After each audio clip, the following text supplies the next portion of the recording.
ज़्यादातर संसार में लोग ये मानते हैं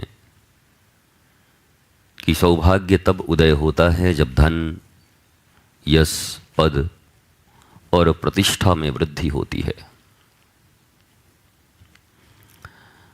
पर जब हम अपने इतिहास को पढ़ते हैं और अपने शास्त्रों का अध्ययन करते हैं, तब देखते हैं कि धन, पद, वैभव, इन सब की पराकाष्ठा पर हमारे शास्त्रों में सबसे श्रेष्ठ आसन पर कोई बैठा तो लंकाधिपति रावण थी।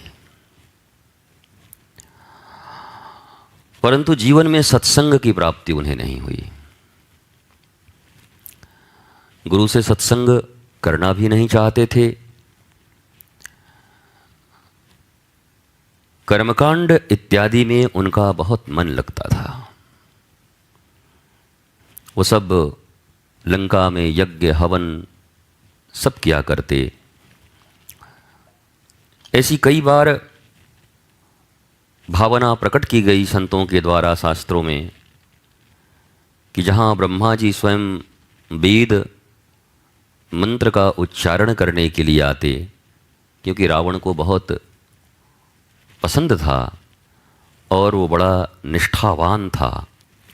वेद मंत्र से ही अपने जीवन का प्रारंभ करता था। प्रत्येक प्रातः शिवार्चन करता, शिव के कई स्तोत्र रचे उसने। भौतिक पद प्रतिष्ठा उस समय इस पृथ्वी पर अयोध्या से भी ज़्यादा लंका में थी। अयोध्या में मैंने कई बार कहा कि एक कनक भवन था, आज भी है जब तुम दर्शन करने जाते हो। पर लंका पूरा ही कनक नगर था, कनक का एक देश, जहां स्वर्ण सड़कों पर मिलते थे। तो अगर भौतिक समृद्धि की बात करें तो रावण की लंका श्री राम की अयोध्या से बहुत ऊपर थी, बहुत ऊंचाई पर थी। अगर वार्ता करें उसका प्रभाव कितना था, तो जितने भी देवता थे वो सब रावण के यहां हाजिरी लगाने आते थे। शनि को बांध के रखा हुआ था। जिस शनि से हम और तुम डरते हैं, आज शनि है क्या? हाँ शनि है, देखो आज शनिवार है। जिस शनि से तुम डरते हो उस शनि को बांध के रखा था रावण ने। यही बैठा रहा चुपचाप, बहुत बकवाद करता है। तो उसके प्रभाव कितने होंगे, जहां ऐसे ऐसे विराट देव, गंधर्व, नाग, किन्नर सब उपस्थित रहते थे। भौतिक संपदा भी और कर्मकांड की संपदा भी लंका में बहुत चलती थी। परंतु लंका में अगर एक चीज नहीं सुना जाता था तो वो सत्संग। एक बार हनुमान जी ने सत्संग प्रारंभ किया थोड़ी देर के लिए, तो रावण ने कहा, अच्छा तो बंदर हमको गुरु मिला है, दुनिया में हमको और कोई गुरु नहीं मिला, तो बंदर आया पूंछ लेके हमको सत्संग कराएगा। आपको मैं दिख रहा हूं? दिख रहा हूं? कष्ट है देखने में? थोड़ा और ठीक कर दो, नहीं तो उठा दो। तो दोनों बंदर हमें बताएगा, उठा दो, तब तक सुनते रहेंगे। वो गुरु मानने को राजी नहीं था, और गुरु मानने को जब राजी ना हुआ, सत्संग के श्रवण से उसका कोई मतलब न हुआ, तो इतनी भौतिक संपदा, इतनी ऊंचाई, इतना बड़ा साम्राज्य, बस इतना बड़ा साम्राज्य नष्ट हो गया। अब पता नहीं, हम सब धार्मिक लोग हैं, जिनसे पूछो वही राम जी का भजन कर रहे हैं, जिनसे पूछो वही रामायण लेके और कह रहे हैं महाराज जी हम अखंड कर रहे हैं आजकल, जीवन खंड खंड हो गया उनका। अखंड में लगे हुए हैं। बोला क्या अखंड कर रहे हो? रामचरितमानस से बस एक ही प्रेरणा है कि इतनी ऊंचाई पर बैठा हुआ कोई व्यक्ति, और विद्वान इसलिए नहीं कहते कि वेद शास्त्र इन सबको रट लेने मात्र से कोई विद्वान नहीं होता। रावण इस बात का प्रमाण है।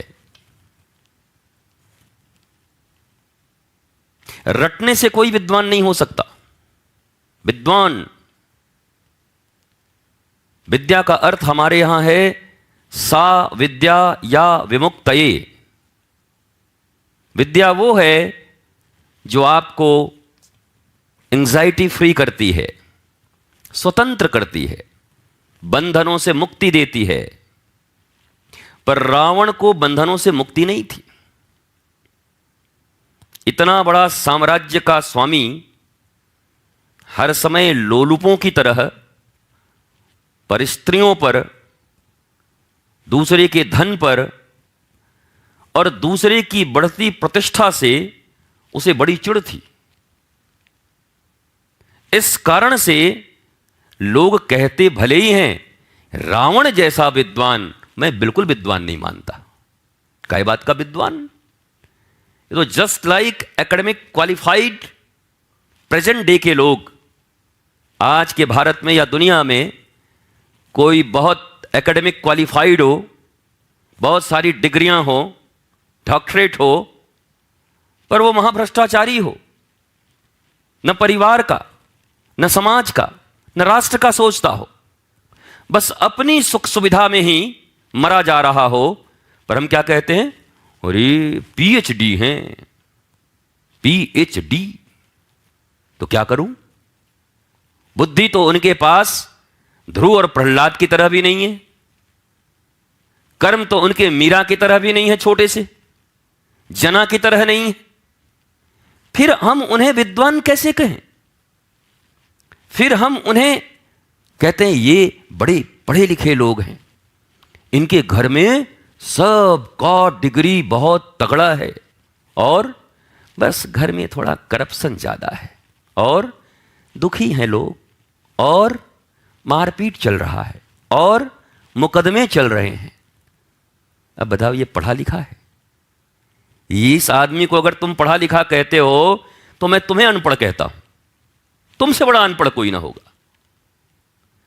पढ़ा लिखा होने का सीधा सीधा मतलब है, हमारे यहां एक सुभाषितानी है, उसमें कहा गया कि माता शत्रु पिता वैरी।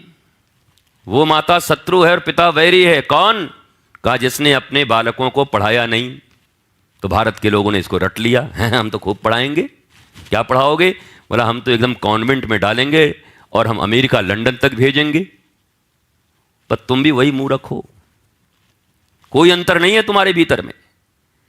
पढ़ने का अर्थ हमारे उस सनातन शास्त्र में क्या कहा गया? विद्या का अर्थ क्या कहा गया?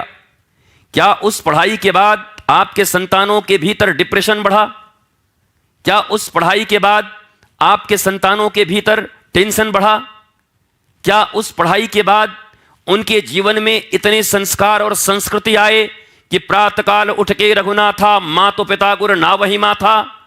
क्या उनके जीवन में ऐसी संस्कृति आई जो अपने राष्ट्र, अपने देश और मानवता का उद्धार करने के लिए अपने जीवन का भी बलिदान करने को राजी हो? क्या ये सब गुण उनके भीतर में है? नहीं है। नहीं है तो क्या कागज की डिग्रियों से मनुष्य की मनुष्यता का आकलन किया जाएगा? इसी भारतवर्ष में कभी कागज की डिग्रियां नहीं दी जाती थी। आज तक किसी गुरुकुल पद्धति में भगवान श्री कृष्ण भी जब महर्षि सांदीपनी के आश्रम से पढ़कर आ रहे हैं गुरुकुल से, तो कोई कागजी डिग्री नहीं गई कि आप जाइए सांदीपनी गुरुकुल से श्री कृष्णचंद्र जी को पास किया जाता है 88% नंबर से। ऐसी कोई डिग्री उनके पास नहीं थी। भगवान राम अपने गुरु विश्वामित्र और उसके पहले वशिष्ठ जी के पास पढ़ रहे हैं, पर उनके पास कोई डिग्री नहीं है, कोई डिग्री नहीं दिया जा रहा है। भारत में डिग्रियों का खेल जब से अंग्रेजों ने शुरू किया, तब से डिग्री तो इधर डिग्री तो बढ़ी पर इधर भी डिग्री बढ़ गई। 98.5 डिग्री अगर हो तो ठीक ठीक माना जाता है शरीर का टेम्परेचर, पर टेम्परेचर भी बढ़ गया, रोग बढ़ गए, शोक बढ़ गए, क्रोध बढ़ गया, अबुद्धता बढ़ गई। उधर भी डिग्री बढ़ी और ये डिग्री भी बढ़ी, दोनों डिग्री बढ़ गए। ऐसे डिग्री का क्या करोगे? विद्या के ऊपर डिग्री हावी हो गई। आज कोई 9वीं क्लास पास बच्चा इन्वेंशन कर ले, किसी चीज का आविष्कार करे और समाज में, परिवार में सुख सुविधा सबको प्रदान करे, अपने गांव, अपने समाज के लिए श्रेष्ठ व्यक्तित्व का निर्माण करते हुए एक अपने आप को ऐसे रूप में प्रतिष्ठित करे जिससे सारे लोग प्रसन्न हों। और एक आदमी बहुत सारी डिग्रियां लेकर के और रावण की तरह पूरे देश पर भार बनकर बैठ जाओ, इन दोनों में से किसको पसंद करोगे तुम बताओ? मुझे पता नहीं चलता, 70 साल तुम्हें भी जीने हैं, 70 साल तुम्हारे बच्चों को भी जीने हैं। इस कली काल में इससे ज्यादा जियोगे नहीं। 70 साल में गुब्बारा फूट जाएगा, जैसे बर्थडे के गुब्बारे फूट जाते हैं ना अगले दिन, डम डुम डम डुम, वैसे तुम भी फूटोगे, हम भी फूटेंगे, एक साथ ही फूटेंगे, सब फूटेंगे। तो 70 साल में जब ये गुब्बारे फूटने हैं तो इन गुब्बारों को फूटने के पहले इन गुब्बारों को आकाश में उतुंग होकर स्वतंत्रता पूर्वक क्यों नहीं उड़ने देते? क्यों इसे इतने बंधन में रखे हो? क्यों इतने भयभीत हो? क्यों इतने डरे डरे हो? क्यों इतने संकुचित हो? क्यों इतने सहमे सहमे हो? किस बात का प्रेशर है? किस बात का टेंशन है? किस बात की तकलीफ में जी रहे हो? एक पल भी जीवन में चैन नहीं है। जिसकी जैसी होगी रात, उसका वैसा होगा प्रभात। रात्रि जिसकी जैसी होती है, उसका प्रातः काल भी वैसा ही होता है। अगर रात्रि चिंता में गई है तो प्रातः ये मत सोचना कि तुम बड़े शुद्ध बुद्ध चैतन्य होकर उठोगे और अगला दिन तुम्हारा बड़ा अच्छा होगा, कि किसी ज्योतिष से दिखा लेंगे कि महाराज अगला दिन कैसा है। भला आज के दिन तो तुम अरबपति बनने वाले हो। भला अरबपति बनने वाले? हाँ, बोला अरबपति बन जाओगे। क्या हुआ? बोला अरब से एक कोई आया, उससे विवाह कर लिया, अरबपति बन गया। हाँ, अरब से कोई आ गया, उससे विवाह कर लो, अरबपति बन जाओगे। कोई मतलब नहीं है। ये अरबपति बन जाएंगे? रात्रि जो चैन से सो सकता हो, शांति से, बिस्तर पर जब जो जाता हो, परमात्मा ने जो बिस्तर दिया है, उस समय उसको चैन की आनंद करते हुए, प्रभु का नाम लेते हुए, और दिन भर जितने भी कर्म किए, जितने भी परिणाम मिले, वो सब प्रभु के चरणारविंद में समर्पित करते हुए, कायेन वाचा मनसेन्द्रियैर्वा बुद्ध्यात्मना वानुसृत स्वभावात् करोति यद्यत् सकलम परस्मै नारायणैति समर्पित। सब कुछ जो कुछ किया इस शरीर से, मन से, बुद्धि से, चित्त से, सब कुछ हे प्रभु अब आपके चरण में समर्पित किया। अब तू जाने तेरा, जैसे डॉक्टर शिव गाते हैं, तू जाने तेरा काम जाने। अब तू जाने और तेरा काम जाने, हमें कोई मतलब नहीं है। हमने आपको समर्पित कर दिया। बुरा भी तेरा, अच्छा भी तेरा। पर जब हम अच्छाई स्वयं लेते हैं और बुराई भगवान को देते हैं तो भगवान कम चालाक हैं, चतुर शिरोमणि हैं। बोला अच्छा, सब बुराई हम पर दोगे और अच्छाई खुद ले जाओगे? देना है तो सब दो। भगवान तो राजी हैं, तुम्हारी बुराइयों को भी लेने के लिए राजी हैं, लेकिन तुम सब देने को राजी कहां हो? तुम बड़े चालाक हो। अच्छाई मैंने किया, ऐसी प्रेरणा मिली कि हो गया, बस हम बचपन से ऐसे ही हैं, जिस काम में हाथ लगा देते हैं वो काम काम नहीं रहता, फिर श्री राम बन जाता है, हम कर ही देते हैं। अच्छा ठीक है, ये कैसे बिगड़ गया? अब बताइए, हम तो इतना परिश्रम किए, पूजा भी किए, भगवान भी अब गरीबों का नहीं सुनते हैं। भगवान भी मुस्कुराते हैं। बड़ा बहुत ही चालाक और परले दर्जे का झूठा आदमी लगता है। हर बार अपनी बड़ाई ले जाता है कामों में, और जब इसको कहीं असफलता मिलती है तो बताइए क्या फायदा हुआ? वृंदावन गए, अयोध्या गए, मथुरा गए, इतना पूजा किए, कलयुग में कोई भगवान टगवान नहीं है। ओह, ये कैसी बातें मनुष्य उस ईश्वर से भी करना सीख गया है, परमात्मा से भी करना सीख गया है। मैं ये बातें सिर्फ इसलिए कह रहा हूं कि आप भी अपने घरों में, परिवारों में, समाज में इस एकेडमिक क्वालिफिकेशन का बहुत महत्व मत देना। जो पढ़ रहे हैं दैट्स वेरी नाइस, रेस्पेक्ट है मेरा, उन्होंने मेहनत किया है, इसकी पढ़ाई की है, रिस्पेक्ट है, पर वही सब कुछ है ये मत मान लेना। और कोई ऐसा भी मिले बहुत पढ़ाई जिसने नहीं की हो, नहीं मौका मिला, पर स्वयं भी प्रसन्न रहता है, परिवार को भी प्रसन्नता देता है, समाज भी उससे प्रसन्न है, फिर क्या ये बात की पढ़ाई है? किस लिए पढ़ाई है? पढ़ाई तो इसीलिए थी ना कि हम आनंदित रहें। विद्या किस लिए अध्ययन किया जाता है? हमारे भीतर आनंद का वर्धन हो, हमारे भीतर शांति आए, हम प्रेम से रहें, इसी की तो विद्या दी जाती है ना। नहीं महाराज जी, इसके लिए दी जाती है। तो ये किस लिए दी जाती है? मालपानी, ये किस लिए है? मतलब मालपानी रहेगा महाराज जी, सब खरीद लेंगे। खरीद के क्या करोगे? खरीद लेंगे तो आराम से रहेंगे। आ गया आराम ना, अंत में आराम। ये भी चाहिए आराम के लिए ही ना, शांति के लिए ना। पर कोई बहुत पढ़ा नहीं है, बहुत धन नहीं है उसके पास, पर उसकी शांति को कोई नहीं छीनता है। वो बात बात पर उद्विग्न नहीं होता, वो प्रतियोगिताओं में नहीं जीता, वो जीवन की उपयोगिता को सिद्ध करने में लगा हुआ है। प्रतियोगिता मनुष्य को बेचैन बनाती है और कभी भी स्वस्थ प्रतियोगिता नहीं हो सकती। मैंने कई बार कहा है, लोगों ने कहा स्वस्थ प्रतियोगिता है, हम की प्रतियोगिता भी कहीं स्वस्थ होती है? चुनाव लड़ रहे दो प्रतियोगियों से पूछो, जो जीत गया उसके घर का हालत देखो, जो हार गया तो स्वस्थ है तो अस्वस्थ कैसे हो जाता है? 2-4 दिन अस्वस्थ हो जाते हैं हारने वाले, और कह रहे हैं स्वस्थ प्रतियोगिता है। काय बात की? प्रतियोगिता स्वस्थ हो ही नहीं सकती। प्रतियोगिता करने के लिए मनुष्य इस पृथ्वी पर नहीं आया। ईश्वर ने सबको अनूठा बनाया है, एक एक को अनूठा बनाया है, किसी को किसी की तरह नहीं बनाया। ये तो ठीक है, माता पिता खुश होने के लिए कह देते हैं, किससे मुंह मिल रहा है चेहरवा? माई पे गए हैं, माई पे नहीं, पिताजी पे गए हैं। अरे नहीं लगा दादाजी पे, अरे किसी पे नहीं गया, वो अपनी तरीके का आया है। वो नाक भाव बड़े मिल गए हों, पर मन अपने पूर्व जन्म के संस्कारों के कारण, और वो आत्मा अलग आत्मा है, उन संस्कारों को लेकर इस शरीर में वो आत्मा आई है। वो किसी से नहीं मिलता, किसी की तरह नहीं है, वो अपनी तरीके का है। और उस आत्मा को अपने ही कल्चर करना होता है, उस आत्मा को अपने ही संस्कारित होना पड़ता है, और उस संस्कार के कारण उसके जीवन में आह्लाद, प्रेम और शांति आ सकती है। आप बहुत जगह जाएंगे, घूमेंगे, आनंद लेंगे, दर्शन करेंगे, सब करिए, पर इतना याद रखिए कि मैंने आज तक जो सीखा है उस सीखने की दिशा को ही बदलना होगा। आप समझ रहे हैं? पात्र गड़बड़ है। पात्र में क्या है? बोला केरोसिन ऑयल है। उसमें क्या बोला? बोला हम खीर ले आए हैं। कहा नहीं, हम तो रबड़ी ले आए हैं। बोला है रबड़ी? हम तो क्या बताएं, अमृत जैसा स्वादिष्ट सा। अरे पहले से केरोसिन ऑयल है, उसमें कुछ भी डालोगे वैसे ही बन जाएगा।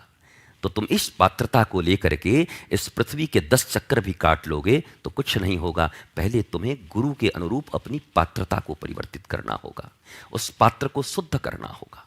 अगर पात्र शुद्ध हुआ तो उस पात्र में इतना सा थोड़ी सी बिना नमक की भी सब्जी पड़ेगी तब भी स्वादिष्ट लगेगा। और नहीं 36 और 56 प्रकार के व्यंजन भी हो और ऊपर से मिट्टी तेल डाल दिया जाए, केरोसिन ऑयल और पेट्रोल, तो खा पाओगे? नहीं खा पाओगे। तो तुम्हारे पात्र में ये जो कुमति का केरोसिन ऑयल है, इसे मिटाना होगा, और इसे गुरु की कृपा से ही मिटा सकते हैं।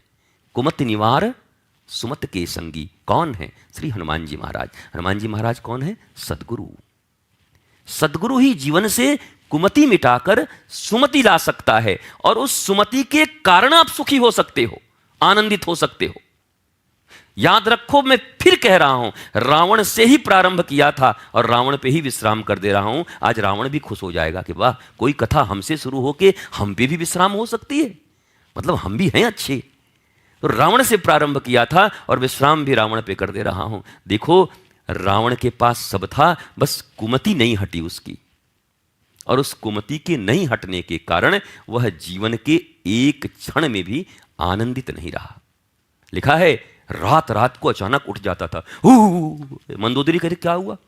तो पागल बोला, ओझा बोला था, वैद्य बोला, झरवा था, काबरे से उठा थे, का कर थे भाई, जजका थे तोरा का। अब वो फिर जा करके वो डरता था।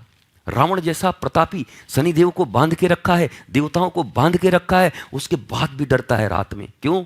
कर्म डराते हैं हमें। मनुष्य के कर्म ही उसको भय देते हैं, और मनुष्य का कर्म ही उसे निर्भयता देता है, अभयता देता है। जंगल में सोया हुआ महात्मा निर्भय रहता है, पर महलों में कैद, चारों तरफ से त्रिकुटी पर समुद्र से घिरा हुआ, कोई शत्रु नहीं आ सकता रावण के पास। हनुमान जी जैसों को भी जाना पड़ता है तो लंकिनी मच्छर जैसा भी तो पकड़ लेती है, कहाँ चला है। हमारी सिक्योरिटी सिस्टम बहुत तगड़ी है। ये कोई अभी भारत का ये चल रहा है कि घुस जाओगे तुम और पता नहीं चलेगा, चलो इधर आओ। और नहीं घुसने दिया। खैर अभी भारत भी बड़ा तगड़ा हो गया है, नहीं घुसने दिया इस बार, बहुत प्रयास करके, और उन लोगों को नहीं आने दिया, शत्रुओं को। पर रावण का भी ऐसा ही था। वो तो हनुमान जी थे कि प्रवेश पा गए, और वो प्रवेश इसलिए पा गए कि लंकिनी मिल गई। इधर नहीं मिलती तो नहीं पा पाती। लंकिनी ने रोक तो दिया ही था, वो मिल गई। बोला नहीं ठीक है, ब्रह्मा जी हमको वर दिए थे कि ऐसा आदमी मिलेगा, एक मुक्का मारेगा, हम जब ढलमनाएंगे, रक्त निकलेगा तो समझ लेना रावण का विनाश का कारण आ गया। तो प्रवेश नगर कीजिए सबका, जा हृदय राखी कौशलपुर राजा। बोलो। अब देखो, प्रभु अगर अनुकूल हो तो शत्रु पक्ष का जो सबसे बड़ा सैनिक है, रडार, जो प्रवेश नहीं करने देता है, वो सेना भी कह रहा है कि प्रवेश नगर कीजिए सब, आइए आइए, ले जाइए, हमारे राष्ट्र पर अपना कब्जा कर लीजिए। बताओ महाराज, अगर रघुनाथ अनुकूल हो तो क्या नहीं हो सकता। ये वही हनुमान जी हैं जिन हनुमान जी को रीछपति जामोन जी ने क्या कहा, कहूं रीछपति सुन हनुमाना। ए हनुमान जी, क्या क्या नहीं उनकी बड़ाई की। पवन तनय बल पवन समाना, का चुप साध रहे हनुमाना। हनुमान जी सुन रहे हैं चुपचाप। अच्छा अभी मेरी बड़ाई, अच्छा मेरी बाप की बड़ाई, पवन तनय, अच्छा अब और बताओ। वो कितना कितना बुद्धि बल विवेक विज्ञाना। बहुत लोगों को नहीं पता होगा, हनुमान जी को समझते हनुमान जी कईवीं क्लास पास थे, विज्ञाना, साइंस लिखा हुआ उसमें कि बुद्धि बल विवेक और विज्ञान, आप सबके स्वामी हो, आप सब जानते हो, बहुत बड़े साइंटिस्ट हो। तब भी हनुमान जी नहीं उठे, बोला अच्छा हमको कोई मतलब नहीं है। और अंत में जब कहा, देखो तुम्हें तो एक बार कोई फुला दे, हम लोगों को, हमने कई बार सुना है। बोला कैसे? बोला इससे कुछ खाना है, इसका थोड़ा बड़ाई कर दीजिए, 10,000 खिला देगा। हम कहें ये कौन सा? बोला हाँ ये सब रास्ता है। बोला इसको कह दीजिए आप बहुत सुंदर हो तो ये कुछ भी कर देगा, इसको कह दीजिए बलवान हो तो ये कुछ भी कर देगा, इसको कह दीजिए वाह तुम्हारे पास बुद्धि बहुत है महानिर्बुद्धि, महामूर्ख, पर कह दो बुद्धिमान है तो समोसा खिला देगा ला करके कि वाह भैया वाह आप तो बहुत अच्छे आदमी। तो वैसे ही हनुमान जी की बड़ाई, हनुमान जी के पिता की बड़ाई, हनुमान जी के कर्मों की बड़ाई, हनुमान जी के बल की बड़ाई, हनुमान जी की बुद्धि विवेक विज्ञान साइंटिस्ट होने का बड़ाई, पर हनुमान जी टस से मस नहीं हुए, चुप। कौन सो काज कठिन जग माही, जो नहीं होत तात तुम। हनुमान जी ने कहा मुझसे कोई काज नहीं हो सकता।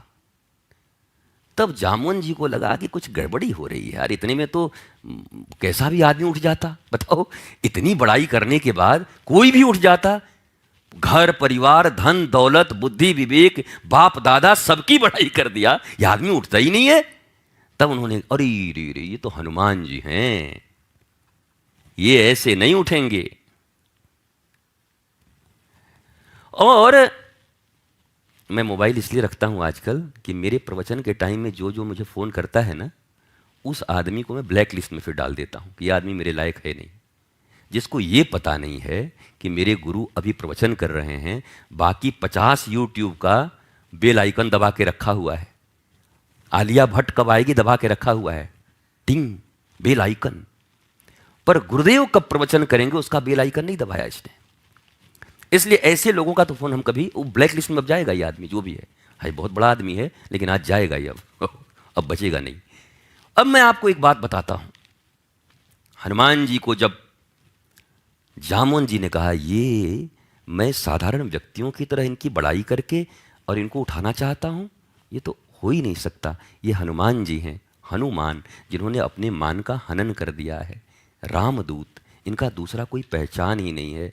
दासोहम कौशलेंद्रस्य, ये दास समझते हैं अपने आप को। जब मैं था तब हरि नहीं, अब हरि है मैं नाही, ये वाले सिद्धांत के हैं हनुमान जी। और मैं बेकार इनकी प्रशंसा किए जा रहा हूँ, बेकार इनके विषय में इतने कसीदे कढ़ा जा रहा हूँ। तब अंत में जामुन जी ने क्या कहा, राम काज लगी तब अवतारा। उसके बाद पर्वताकारा। जैसे ही कहा राम का, ए हनुमान जी, बोला हाँ, राम काज लगी तब अवतारा, आपका अवतार ही तो राम काज। बोला हाँ, यही तो मैं जानना चाहता था। तो हनुमान जी, विज्ञान जी, साइंटिस्ट जी, अब पवन तनय जी, अब फलाने जी, अब खानदान जी कर रहे थे। राम काज के लिए मेरा इस पृथ्वी पर अवतार हुआ है, और अब जब तुमने कहा राम काज लगी तब अवतारा। कई लोग अपने ही बड़ाई में यहां मस्त हैं, अपनी कुछ नहीं है तो बाप ही की बड़ाई में लगे हुए हैं। हमारे बाप को जानते हैं, हमारे बाप तो तुम तो क्या साफ हो, तुम्हारा बाप तो ठीक है, तुम हाफ हो कि साफ हो, बाप तो ठीक है। अपने से नहीं तो फिर बाप की बात, हमारे बाबूजी वहाँ, हमारे बाबूजी ये, हमारे बाबूजी वो करते हैं, हमारे बाबूजी को वहाँ मुख्यमंत्री जानता है, हमारे बाबूजी को प्रधानमंत्री जानते हैं। तुमको कौन जानता है? कचौड़ा प्रसाद, तुम्हें भी कोई जानता है? अपनी भी कोई जिंदगी है, अपने तुम भी तो एक मनुष्य होकर के आए हो। ऐसे ही जिए जा रहे हैं कितने लोग जिंदगी में।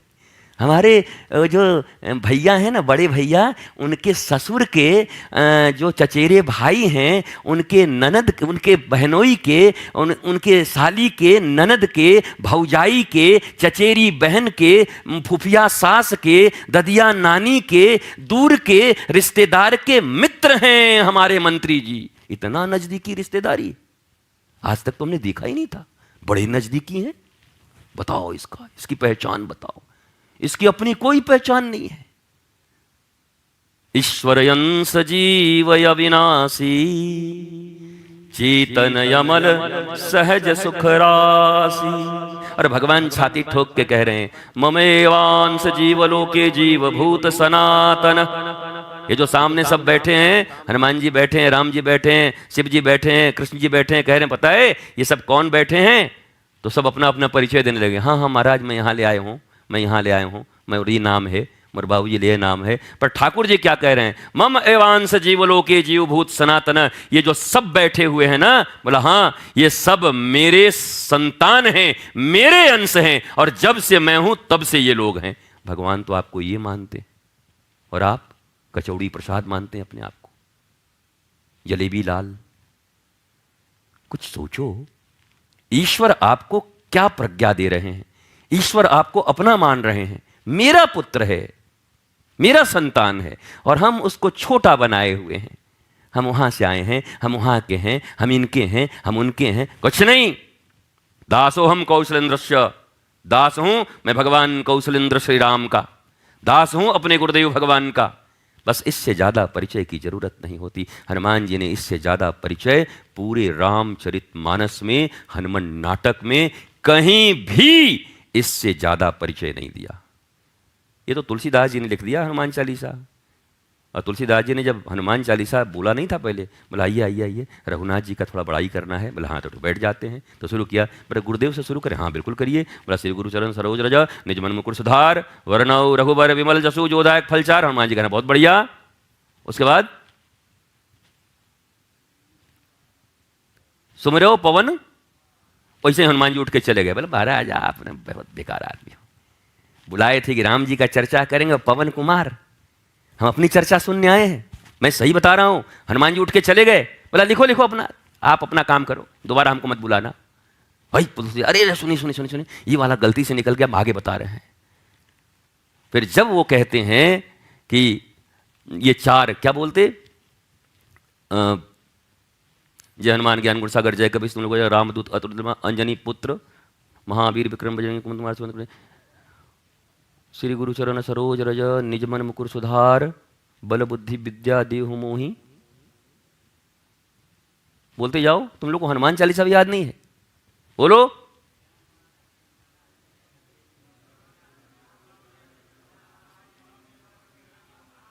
बस रामदूत जब कहे तो हनुमान जी बैठे। बोला यहां पर हम बैठ जा रहे हैं, फिर आगे गड़बड़ी मत करना। पर तुलसीदास तो तुलसीदास बिठा करके बीच बीच में एक एक बार कि रामचंद्र के प्यारे बोलते थे और 5 ठोन का लिख देते थे। हनुमान जी जब तक समझते तब तक लिख ला करके नहीं देखे, फिर क्या राम लखन सीता मन बसिया। बोला हाँ ये वाला ठीक है, ये वाला ठीक है। इतना करके हनुमान जी मगन हो जाते थे कि वाह, तब तक 4 लाइन उनका लिख देते थे वो। और तुलसीदास को बड़ा मुश्किल करके ये लिखना पड़ा हनुमान चालीसा ना, हनुमान जी लिखने नहीं देते, बोला हमारी चालीसा, हमारी बड़ाई प्रभु के सामने। अगर मेरा कोई पहचान है तो मेरे प्रभु के दास के रूप में है, मेरी पहचान मेरे प्रभु से है, अलग से मेरी पहचान बनाने का प्रयत्न मत करना। हनुमान जी ने कभी अपना अलग कोई पहचान बनाने का प्रयत्न नहीं किया। इस दुनिया के लोग हनुमान जी की पूजा तो करते हैं पर काम उनके विरुद्ध करते हैं, इसलिए न बलशाली हैं, न धैर्य है, न विवेक है, न ज्ञान है, न गुण है, न उनमें आनंद है, न प्रेम है। वो बिल्कुल मारे गए हैं, एक तरीके से परेशान हैं। पूजा तो हनुमान जी की है पर चरित्र बिल्कुल विपरीत है। हम दुनिया में ऐसी पूजा आज तक देखे नहीं। आपको तो हम भगवान मानते हैं, एक गिलास पानी ले आओ तो दूसरे से मांग लीजिए ना, अभी हमको टाइम नहीं है, पकड़ के लाओ तो इसको ही भगवान मानता है, इसको मारूं पहले। बताओ, ये भगवान मानता है? कर्म नहीं है इसके, पर ये मुख से भगवान मानता है। ये सारे जितने लोग तुमको इस संसार में दिखाई पड़ते हैं जो मौखिक रूप से केवल ईश्वर की आराधना कर रहे हैं पर कर्म उनके विपरीत हैं, याद रखो अपने घर वालों को तो ठग नहीं पा रहे हो, पड़ोसी तो तुमसे ठगा नहीं रहा है, तुम चले भगवान को ठगने। उनको इतना भी बुद्धि नहीं है, तुम्हारे इतना भी। ये इंसान कितना मूर्ख है, इसको ये नहीं समझ आता कि प्रभु को मैं ठग रहा हूं, कैसे ठग सकता हूं। कभी भी अपनी सेपरेट पहचान आज तक किसी शिष्य ने नहीं बनाई, और शिष्य जब गुरु से अलग पहचान बनाने का प्रयत्न करता है उसी समय उसकी शिष्यता नष्ट हो जाती है। जीव जब भगवान से अलग पहचान बनाने का प्रयत्न करता है तो उसी समय उसकी भक्ति नष्ट हो जाती है और भगवान से उसका अलगाव हो जाता है, टूट जाता है। वो पहले भक्त था, अब विभक्त हो गया, अब टूट गया, अब भगवान से अलग भी इसकी कोई पहचान है। और जरा सोचो, हम सब केवल अपने पहचान के लिए परेशान हैं। हमारा पहचान क्या है? 4 दिन गुरु की सेवा किए नहीं कि ओढ़े भगवा और लिए टटमजार तुड़ंगा और निकल पड़ेगी। हम तो अब खुदे हो गए एकदम, हरि बोल हरि बोल हरि बोल, पहचान करते निकल गए, गाते हुए निकल गए। बताओ, इनको शांति मिलेगी? इन्हें चैन मिलेगा? इन्हें प्रभु मिलेंगे? प्रभु की कृपा इन्हें मिलेगी? जो पहचान बनाने को व्याकुल हैं वो हनुमान के प्रिय कभी नहीं हो सकते। हनुमान जी का कोई प्रसाद उनके जीवन में प्राप्त नहीं हो सकता। ये पहचान बनाने वाले बेपहचान मारे जाते हैं, याद रखना इस बात को। और अगर आपने अपनी पहचान को अपने गुरु और गोविंद में समाहित कर दिया, मेरा पहचान यही है। हनुमान जी ने लाख बार किसी ने पूछा पहचान बताओ, नाम बताओ, खानदान बताओ, बोला दासोहम कौशलेंद्रस्य। एक ही पहचान है, प्रभु ने कृपा करके दास स्वीकार कर लिया है, बाकी यही पहचान है, इसके सिवा तो मैं कुछ हुई नहीं।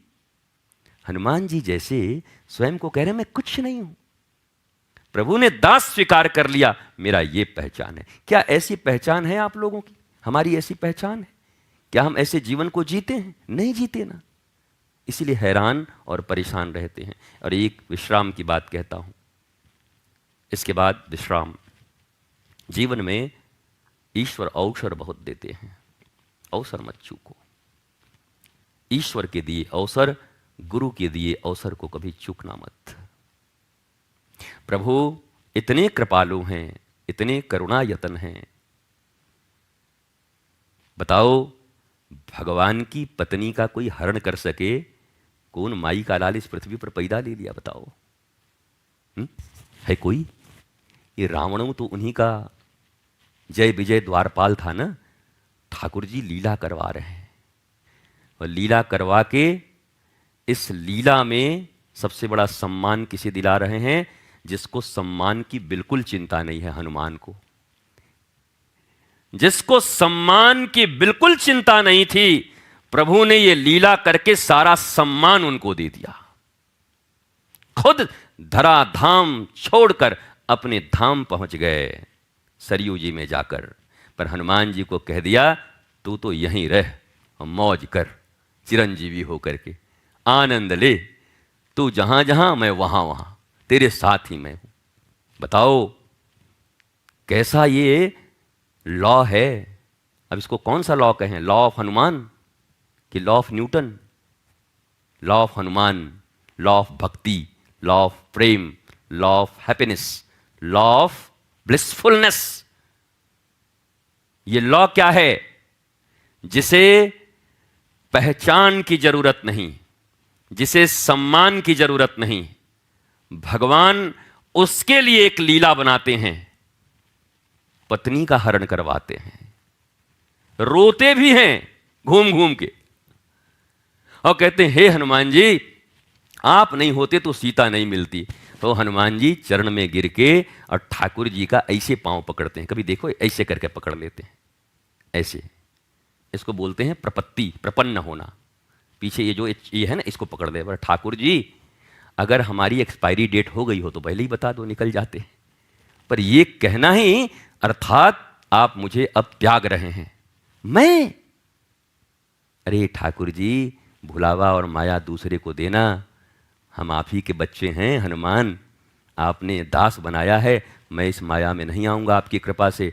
ये सब माया आपने रची थी कि इस हनुमान की पूजा गली गली में हो जाए। कह के हनुमान जी रोने लगे ठाकुर जी के चरणों में। क्या आपकी ये लीला थी मेरी प्रतिष्ठा के लिए। गुरु लीला करता है। गुरु और गोविंद सदा अपने शिष्यों पर, भक्तों पर लीला करके, निड़ी बनकर, जरूरतमंद बन करके उन्हें अवसर देते हैं, उन्हें महान बनाते हैं। और इस माया में जो उलझ गया, जो समझ गया, मुझे प्रभु ने अवसर दिया सेवा का, मैं ये अवसर चूकूंगा नहीं। और जो इस भुलावे में आ गया, मैं न होता तो पता नहीं क्या होता। तो हनुमान जी को दिखा दिया था ठाकुर जी ने। 28 बार ये राम कथा हो चुकी है, प्रभु आ चुके हैं चतुर्युगी में। चतुर्युगी होती है ना, सतयुग, त्रेता, द्वापर, कली। तो 27 का खेल दिखा दिया एक बार प्रभु ने। प्रभु के हाथ से ऐसे अंगूठी एक निकली और ढन्न से उधर चली गई। तो हनुमान जी वहीं बैठे थे, ये लास्ट वाले। तो बोला अरे इसको पकड़ो पकड़ो हनुमान, पकड़ो, दौड़ो। हनुमान जी दौड़े और ठाकुर जी का अंगूठी, और चलो तो चलो, हनुमान जी से पकड़ा ही नहीं। और जब गए तो जाके देखे, ऐसे करके उठाए। पिक्चर में नहीं देखे कभी कभी, शोले पिक्चर देखा आपने? वो पहले धर्मेंद्र के पास जाता है असरानी, नहीं एक बहुत छोटे आदमी के पास जाता है, अच्छा झुक के बात करता है, हमारे जेल में और सुरंग। अब फिर ऐसे ऐसे करते जाता है, वहां अमिताभ खड़ा रहता है ऐसे करके। तब देखता अरे राम, सोच रहा था कि हमको झुकना पड़ रहा है, मतलब मैं क्या हूं, क्या मेरी हाइट है। जब अमिताभ के सामने गया तो पता घुटने तक आ रहा है। तो अभी हनुमान जी को लगा कि मुझसे बड़ा कोई नहीं होगा। जब हनुमान जी अंगूठी जहां की जाके रुकती है, यह मुद्रिका, जब देखते हैं तो तो एक विराट हनुमान। बोले कौन हो? ये वाले हनुमान जी कह रहे हैं पहले आप बताइए महाराज आप कौन है? बोला मैं हनुमान हूं। तो बोला मैं कौन हूं? बोला तुम मॉडर्न वाले हो, भी 16 वाले मॉडल हो तुम, प्रो 16 हो तुम, पर पुराना मैं हूं, बेस मॉडल मैं हूं, पहला हनुमान मैं हूं। और जब हनुमान जी ने देखा तब आए और प्रभु के चरण में, ये 27वें हनुमान जी रोने लगे। प्रभु लीला दिखा दिया ना। हमको बड़ा महसूस होता था कभी कभी बीच में कि हनुमान, बोला जाके देख ओरिजिनल हनुमान कहाँ बैठे हुए हैं, पहले हनुमान। हनुमान जी को भी हनुमान जी के पास भेज दिया इस अंगूठी, इस मुद्रिका के कारण उनका दर्शन करने के लिए। प्रभु जब जब लीला करते हैं तो अपने भक्त का मान नहीं तोड़ते, कभी किसी भक्त का अपमान नहीं करते, बल्कि भक्त का अपमान न हो आगे और भक्त परेशान न हो, हैरान न हो। इसलिए गुरु और परमात्मा अपने भक्त और शिष्य के ऊपर कभी कभी कोई कौतुक लीला करते हैं। उसको लगे हमारा तो कोई इज्जत ही नहीं है, हमारा तो कोई सम्मान ही नहीं है, हम ऐसे कैसे रहेंगे। अरे भाई थोड़ा दम धर, थोड़ा दम धरेगा तो बचेगा, और बचेगा तो आगे तुम्हारे भाव बड़े होंगे, तुम्हें और बड़ा करना चाहते होंगे, गली गली में तुम्हारी पूजा करवाना चाहते होंगे, पर अवसर मत चूको। जब दें लपक लो, जब अवसर दें तब लपक लो। ये मत सोचो कि हर बार तुम ही लपकोगे। तुम चूक गए तो चूक गए। का बरसा जब कृषि सुखानी, समय चूकी पुनी का पछतानी। समय से जगना होता है।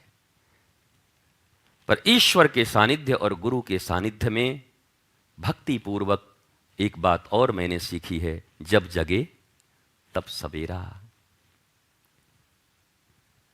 कैसे सांप और कैसे सपेरा, जब जगे तब सवेरा, लेकिन जल्दी जग गए तब ना। वो स्मशान घाट की तरफ पांव चल पड़ा तो जग के क्या करो, तो सोने का समय आ गया। तो जल्दी ही जग जाओ, पहचान रहित बनो जीवन में, कोई पहचान ना हो कभी जीवन में। और यही तुम्हारी सफलता का सूत्र है। यही सूत्र बताने के लिए आज मैं आपके साथ बैठा।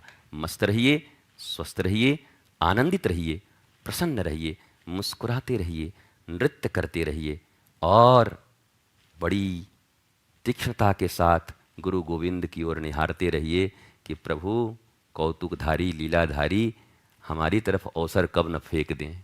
तो लपकने के लिए जैसे 10 खिलाड़ी तैयार रहते हैं क्रिकेट में, ऐसा नहीं है कि उधर वाला बैठा हुआ है, क्या पता उधर मारेगा, अभी उधर 4 रन मारा है तो इस बार इधर मारेगा, और इधर मारे तो आज उधर वाला बैठ जाए।